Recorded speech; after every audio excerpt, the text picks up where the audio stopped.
Hello and welcome. My name is Benoit Paliquet. I'm the founder and one of the portfolio managers here at Ex-ponent Investment Management. And you're watching our quarterly review. This would be for the fourth quarter of 2025. So let's get started.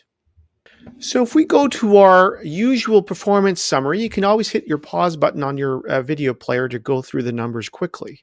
Now, what's interesting is if 12 months ago, I'd predicted that the S&P TSX, the Canadian market, would be the top performer in 2025. I think many of you, including myself, would have questioned my sanity, but here we are. So the performance for the Canadian market was almost 32%, while the US market in Canadian dollar terms was almost 13%, and NASDAQ was nearly 15%. Europe was the second best, or I should say third best performer, coming in just behind the emerging markets. So really a reversal of fortune from 2024. For the quarter, Canada had a great performance, or great quarter, I should say, as did Europe. The US dollar fell for the year, down almost 5%, and is about flat for the past 3 years. You'll notice that the 3-year performance for all of the equity assets that we're tracking here, so the Canadian market, the US market, the US technology market, Europe, and the emerging markets are trending above the long-term expected rate of return, which would be anywhere between 7 and 9%. The bond market on a 3-year basis is still tracking at basically its coupon rate of 4.4%, slightly above. And if the year for 2025, the bond market delivered in the context of the Canadian bond market, 2.6%. Oil had a rough year while gold price continued its ascent with 63%. Interest rates, they're still quite low. If you want to loan money to the Canadian government, you'll get 2.43% for 1 year, about 3% for 5 years, and maybe 0.5% more if you want to commit for another additional 5 years. The GIC rates, nearly 4% on a 5-year and about 3.4% on a 1 year. Now, there was a lot of noise, a lot of news this year in 2025. We had 2 elections. We had the election south of the border that caused a lot of uncertainty for many Canadians. But you'll find out that investors, 2025 is a great example where investors really don't care about politics that much. We talked about it in earlier videos. What they really care about are 2 things. One is interest rates, and the other is profit growth. What happens in Washington or Ottawa really doesn't have that much of an impact unless it's sudden and surprising and will influence either interest rates or profit growth. But Bay Street and Wall Street don't really care what happens in Washington or in Ottawa. So what I have in front of you here is the history lesson, if you will, of interest rates. And I picked here on the 10-year treasury rate. I come back to it all the time. So the purple line is the Canadian interest rates. You can see it right here. And the yellow line, or orange line, depending on your viewer, is the US interest rates on the 10-year bonds. And the light blue line here is, again, 10-year bonds, but triple B. So it's the bottom rung of investment grade corporate bonds. And you can see that interest rates, if we look at the purple line, we're still we're not very high. I mean, we're still below, if you will, the 2012 to 22 period. But when you consider a 30-year window, the average interest rate was 4.24, and the average for 2025 was 3.3, and we finished the year at 3.4. So interest rates are still quite low on a 10-year basis. And if you're trying to price an asset, that's very important because you want stability and clarity around where interest rates are and where they expect to be. What you don't want is a replay of 2022 where interest rates kind of shoot up and investors won't know where they land. And so 2025 and 2024, for that matter, were kind of predictable when it comes to interest rates. The same for the corporate bond world. Yes, rates are north of 5%, but corporations had to pay way higher interest pre-2010. So coming out of the great financial recession, this is the spike here where investors, corporate bonds, really were required to pay a higher rate of interest during the great financial crisis of 2008 and 2009. And then these rates kind of stabilized. And as we know, central banks, through their efforts of quantitative easing, we basically got to near zero interest rates. And now we're back to what we would quote as normal. So in Canada, the markets, as we know, had nearly 32% return.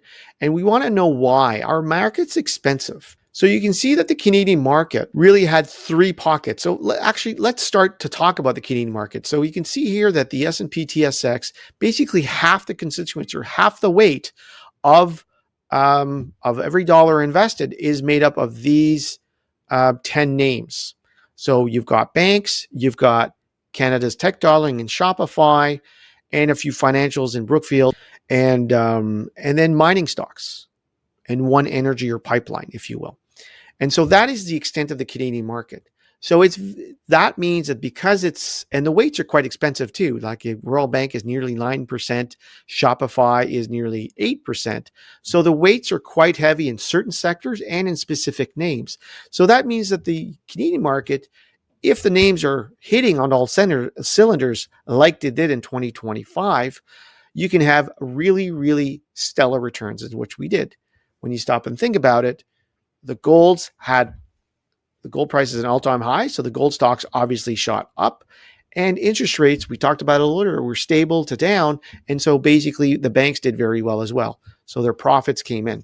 But what's interesting about the S&P 500 or the S&P TSX is that this is the chart from 2016. You can see that the markets did nothing for basically a good 5 years, 4.5 years, say.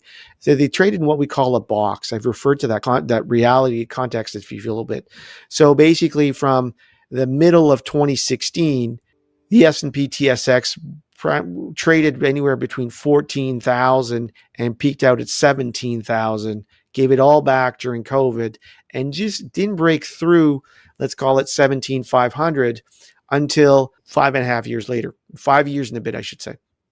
And again, you can see the S&P 500 trade in a box, breaks through, but then stays in this trading range of between 18,000 points and 22,000 points. And again, we're stuck here 3.5 years. And then since late 2024, the market is breaking through. So what we would expect, if history is any guide, is the market to come back to sort of its other box. It will find sort of a box and stay within that. So we had a great push from the end of 2024 in Canada. And obviously it's predicated on gold prices moving up and interest rates staying the same. And from an economic growth perspective, kind of grinding it out. What banks want to see is a certain level of what we call gross domestic product or GDP growth, but without a recession or without having their credit, their loan book being affected negatively by a difficult economic situation. The U.S. market also moves in spurts. So what you see here is sort of three boxes.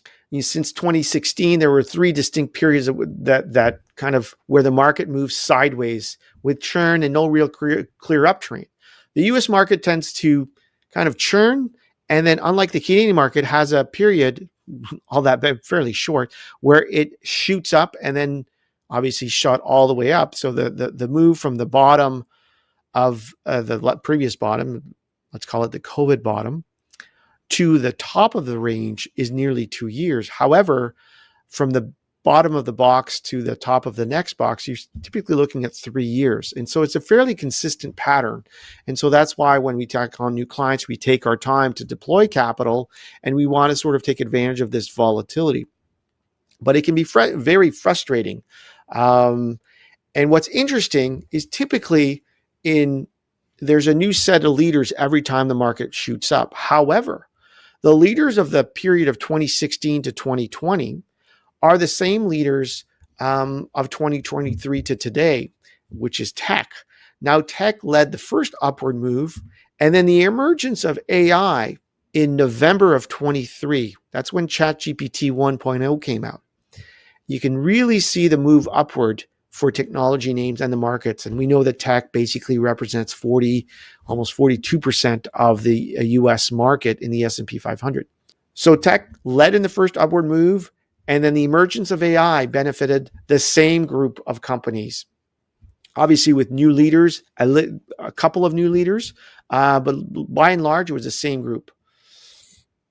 Now, this has led the US market to exhibit a high rate of earnings growth. Technology names, when they have tailwind, tend to grow a lot and fast. But also it has led to sort of, because tech names are usually of higher valuations, because they grow so much faster, their earnings. Right now, some would say, and they have an argument, you can't really argue with the charts at the moment, that the growth is worth it. So it doesn't mean that the high valuation means that you have to go to sell everything and go to cash. It could mean that the high valuations can be rectified for a period of consolidation. Read the rectangle box. So we could have the markets go sideways for a few years. It doesn't mean that you can't make any money either.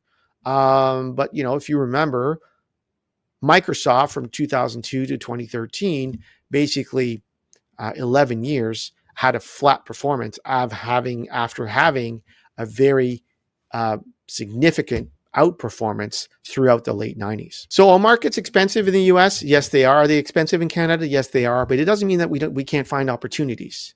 So the chart on the left is Microsoft in relation to Procter & Gamble. So think of high-flying, strong grower in Microsoft, and compare the price period or the price movement compared to a boring soap maker. So there are times here where Microsoft kind of doesn't do very well versus Procter & Gamble. It's kind of flat. That means the performance is equal, and then when the chart comes down, it means Procter & Gamble is doing better than Microsoft. Then we can see Microsoft take the lead, and then period of consolidation, on it goes. So there are 4 periods where Procter & Gamble did better on a relative basis than Microsoft. Why did I pick Microsoft? A, it's a fast grower, and B, it's a large component of the S&P 500. Procter & Gamble is not as large, but is obviously the larger consumer staple company.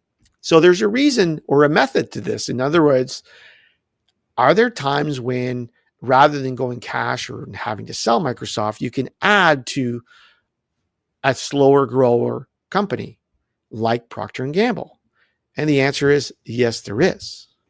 So what you see on the right here is a chart of a valuation metric. So it's price to free cash flow. So you take the free cash flow per share of you take the price of Procter & Gamble stock and you divide it by the free cash flow per share. And you'll notice what's interesting is that sometimes the market loves this stock, and other times, like early to mid 2018, the market really doesn't like Procter & Gamble. Same for early, let's call it 2016. Right now, we're kind of in the middle of the valuation range. What's interesting is that the periods of outperformance of Procter & Gamble relative to Microsoft coincide with these periods of low valuations.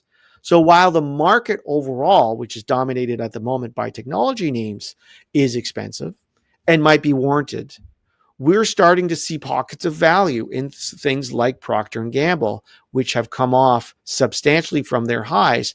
Now, you can sit and wait for the very bottom. It's a risky business. So we tend to get attracted to names when they're coming off. They might not be at the bottom, but combined with earnings growth and a decent entry point, you can make some very good money. So that is the conclusion. Markets are expensive. No argument here, but it doesn't mean that there are no other opportunities. So the 2025 takeaways. Well, you have to be open to downside surprises, but 2025 was an upside surprise, especially in Canada. The banks, the golds, even the life companies had stellar years. Technology is still riding the AI wave, whether we're in the 7th inning or the third inning, it remains to be seen, but we're open to either way. And we do have some exposure. All of your portfolios have some level exposure, not as much as the overall markets, but there is some exposure there. And we're being careful in terms of how much exposure we want to have. And there is a commodity boom going on. If you look at most industrial metals, whether it's silver or copper, those metals have had a fantastic 2 or 3 years. And the US growth rate of the economy has been fantastic in 2025. And some pundits are expecting an even better 2026 print.